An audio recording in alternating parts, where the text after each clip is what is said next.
Canada Ottawa பகுதியில் உள்ள வீடொன்றிலிருந்து 7 மற்றும் 12 வயதுடைய இரு சிறுவர்கள் கொடூரமான முறையில் கொலை செய்யப்பட்ட நிலையில் சடலங்களாக மீட்கப்பட்டனர்.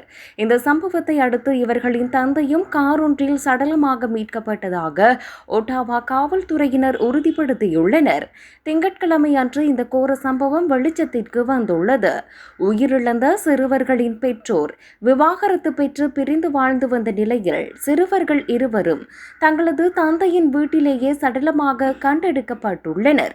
இவர்கள் இருவரும் உடன் பிறந்த சகோதரர்கள் என தெரிவிக்கப்பட்டுள்ளது. இதேவேளை சிறுவர்கள் சடலமாக மீட்கப்படுவதற்கு சில மணித்தியாலங்களுக்கு முன்பாக கிழக்கு ஒன்டாரியோ பகுதியில் தீப்பற்றி எரிந்த வாகனம் ஒன்றிலிருந்து இவர்களின் தந்தையின் சடலம் மீட்கப்பட்டது.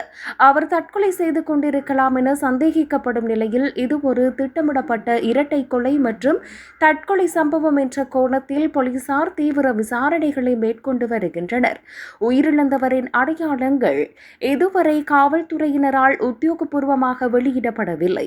இந்த சம்பவம் ஒட்டாவா வாழ் பிரஜைகள் மத்தியில் பெரும் அதிர்ச்சியையும் சோகத்தையும் ஏற்படுத்தியுள்ளது.